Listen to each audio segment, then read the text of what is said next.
Pwede na ibalik Let's go.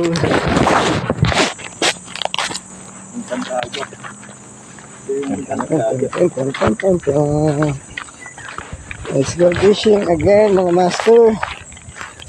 Isang mapagpalang araw sa inyo. Ito naman tayo sa Pantabangan.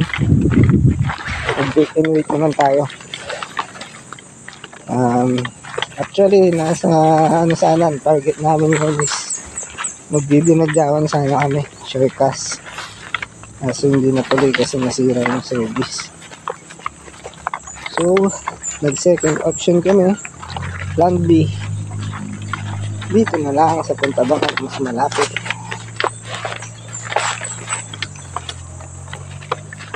Bait and wait at least isang araw, makakauwi ka agad. Makapaglutang lang, makapagtanggal ng pati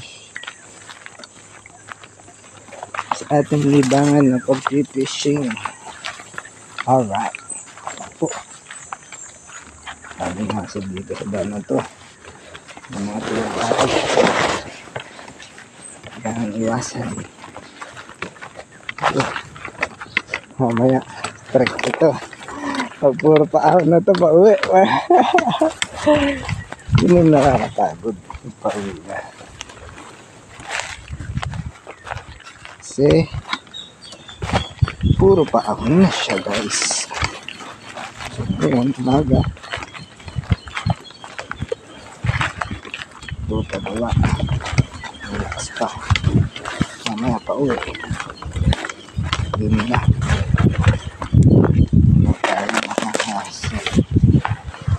sana natin si Kuya Mark Anthony Davis from Santo Niño de San Cecilia, Nueva Ecija. Okay, ito yung dala ko ngayon, rod bag. Dala ko 3 fishing rods, 3 sets. Puro rod tayo ngayon. Hindi ako nagdala ng hand fishing at sobrang dami. Okay na yung 3 rods para ma-expertise din natin mas lalo ang ating pag-bait. Ay, bait naman din ang expertise. Pagdamay mo lang yun, meron kagat. Okay, did you see that guys? Napakaganda, napakalinaw ng tubig, napakaaliwalas ng sariwang hangin. Shout out po sa inyo, sa aking mga bagong followers. Shout out po. Mabuhay po tayong lahat. Ingat po lagi. Huwag ganitong mag-fishing, kailangan dahan-dahan na pagpapagod. Let's go.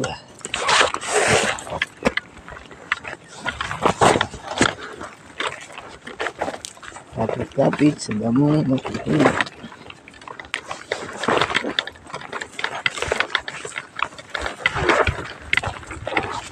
Baka tayo ay dumiretso.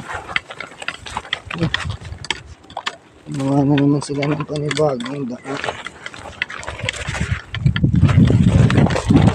What's that? Yan, sabi ko lang, mag-ingat. Yung mga ugat-ugat ng gagawin din yung natin ibalik.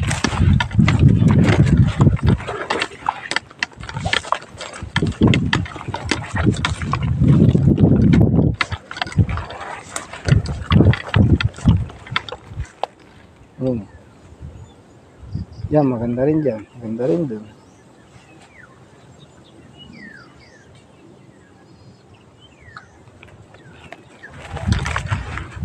Ha? Nutinik nga. Lalim pa siya. Totally. Kasi nakakit mo yung kamay niya. Papanik pa namin. So baka dito na lang yun na kami mag-agis.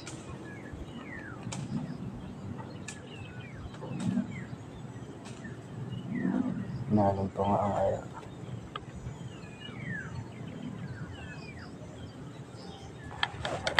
Tara. Dito, may barbell dito Kuya Mac. May barbell dito sa baba. Baka matalisod ka. Dito. Oh.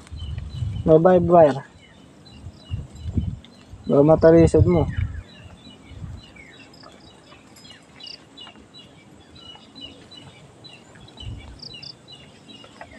Saan? Maya? Barbed wire. Saan? Ito. Ay, yung kwan. Ito. Diba? Laking tulong.